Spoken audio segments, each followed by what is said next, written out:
So Yoo-jin, today you brought us a topic that's very meaningful to the Korean people. So what do you have for us? Right. So as you guys will probably know, I'm sure, this year marks the 80th anniversary of Korea's liberation from Japan's colonial rule. So to really honor this historic milestone, a variety of stage and screen productions are currently taking place here in Korea to really introduce Korea's independence movement to the audiences. So for this week, here are two productions that introduce Korean freedom fighters on stage and on screen. 텐 요리모 다카이 우리 이 말을 거부한다. Four young men and women sing with passion, even with guns pressed into their backs. Their mission, to protect the Korean language from being erased during Japan's colonial rule. This homegrown musical, Yesterday's Poem, Tomorrow's Song, brings to life the struggles of young Korean independence fighters to defend their language and culture through poetry when forced to adopt Japanese. This is the first musical to use the poetry of Kim So-wol as its lyrics. Kim, one of Korea's most beloved poets, lived during the Japanese colonial period from 1910 to 1945. Korea's independence movement was also about the power of words, poetry, and speech. We wanted to highlight not only the lyrical beauty of Kim So-wol's poetry, but also the deep emotions tied to our history and identity. There are countless films, dramas, and performances about the independence movement. But our musical focuses on cultural efforts, young people who believed in fighting through creativity and expression. Alongside the musical, other creative projects are honoring the sacrifices and resilience of independence activists, as this year marks the 80th anniversary of Korea's liberation from Japan. The film Baeksan, From Arirang to Balhae, is another example. The documentary tells the story of independence activist An Hee-jae, who ran a trading company that served as the financial backbone of the Korean provisional government in Shanghai. An believed in nurturing people and fostering education to build a better future. He understood that independence required not just weapons, but also resources, networks, and platforms to sustain the movement.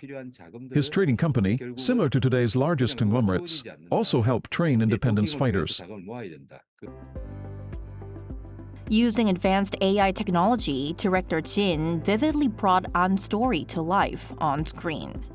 Drone footage of Balhae Farm, a rice farm An founded to support displaced Korean farmers and fund the independence movement, shows his vision, a haven where independence grew through empowerment. While armed resistance played a significant role in the independence movement, we must also recognize there were many figures like An, who worked behind the scenes to provide the critical resources that made such efforts possible. These stories remind us that freedom was won through countless acts of courage in many forms.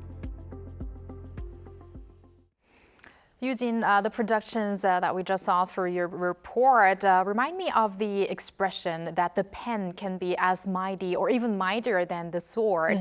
But you did mention that here in Korea there are several productions that focus on the independence movement. So what are some other notable productions? Right, so I think I must mention the film Harbin, starring Korean star actor Harbin. And since its release last Christmas Eve, the film has been dominating, topping the domestic box office for 27 consecutive days as of today. So to tell you a bit more about this movie, it's a historical drama that tells the story of independence activist An Jung-geun, and it focuses on his mission to assassinate Hirobumi Ito, Japan's first prime minister and resident general of Korea, at Harbin Station in China.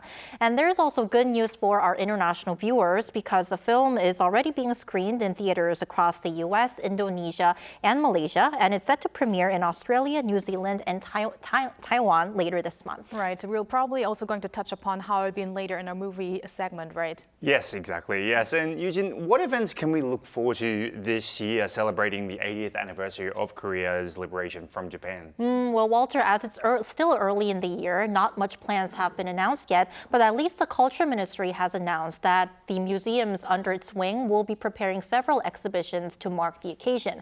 And I also want to mention that this year, 2025, also marks the 60th year of normalization between diplomatic ties between South Korea and Japan. So I think that it will be very interesting to see what kind of events are held as the year unfolds. And you're probably going to keep us updated on the events coming up? Right. All right, thank you very much for today, Yoo-jin. My pleasure. Thank you, Yoo-jin. Thank you.